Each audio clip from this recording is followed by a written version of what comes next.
Hey friends, it is day 68 on my journey to $1 million of impact. And there's a lot of me that doesn't really want to make this video today because the journey is not currently meeting my expectations. And of course that brings up all kinds of stories about that like feed my doubt. Can I do it? Is it working? Can I make it work? And so I have a program called Bridge to Freedom that I am currently launching and inviting people into with the intention of helping them build the bridge from their corporate grind to entrepreneurship and creating a gentle on-ramp to building a business of coaching or something like that.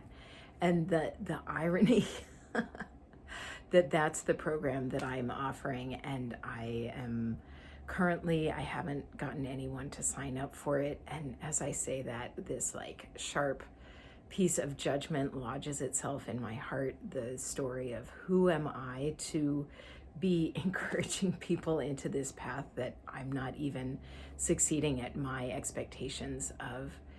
And so as much as I don't want to, it feels really right for me to share this because, if I were telling the story from already having achieved my goal, gotten success, it would be so easy to gloss over this period and sort of like hand wave it away. But I believe that any great journey of becoming does necessarily bring us up against the parts of ourselves that, well, there's a reason that we haven't achieved all of our dreams yet. And some of the reason is time, but some of the reason is giving ourselves the inner freedom to do what we need to do to become the people who can embody those dreams. And I want to share this with you in case you are or are ever in a moment of this kind of crisis, of doubting yourself, of judging yourself. And I just listened to a portion of the interview with Alex Hormozi on Diary of a CEO, and they were talking about the tendency of entrepreneurs to start strong and then hit the challenging time and give up and sort of start over. And this is this cycle of just staying in early entrepreneurship. And I have done that in my business so many times. I've gotten to this point where things aren't working. I feel frustrated. I feel like there's something wrong with me. And I decide I'm going to go do something else. I'm going to do a different coaching focus, or I'm going to focus on trying to sell myself as a speaker or whatever. And it's all to avoid this feeling of, I don't know what I'm doing. I don't know how to make it work. I can take actions that influence my likelihood of success, but the outside world is always inherently a factor. Luck is always involved in success, and luck isn't scarce, right? But that I have again and again faced this wall of, I don't know how to do this, and I can't fully control it the way I could control for my grades in college, and what I know I need to do in this moment is stick with it, which means allow myself to feel those feelings and persist anyway and be gentle and not beat myself up over the fact that it's not going the way I want or expect or wish. And so if and when you are in a place like this, I want you to come back to this video and just know that your job is to stick with it and to love yourself through it, to love your messy self, your sloppy self, yourself who has however many times in the past avoided it, bounced off this challenge, and just know that you have everything you need to move through the challenges that are between you and the thing that you want. And that there's nothing wrong with you, that it is a challenge.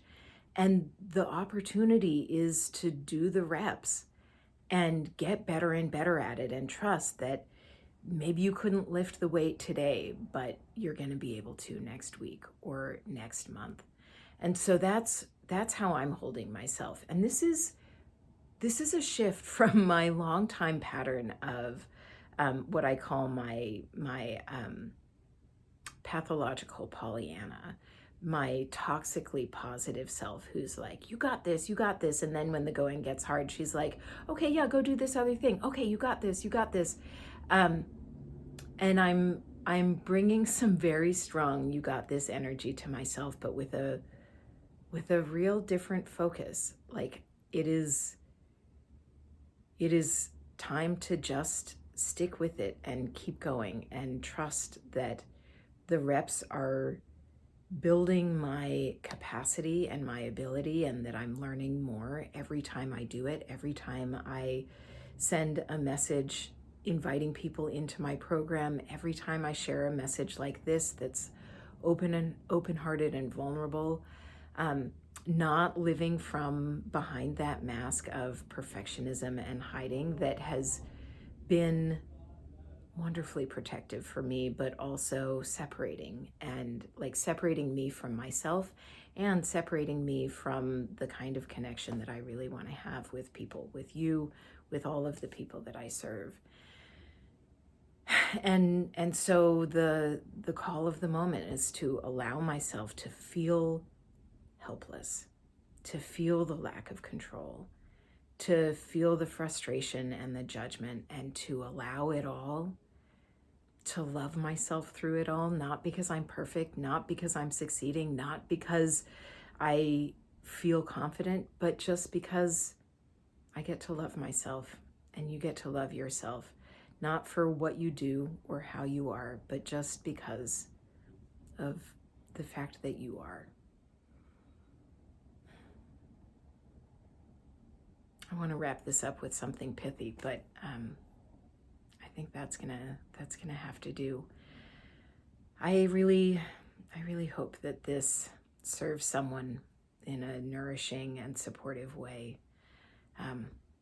And I know that it is serving me to speak it out loud and just allow myself to be real and to be seen, and not to be fronting that perfection that has so long been a mask, a cage, and a separation.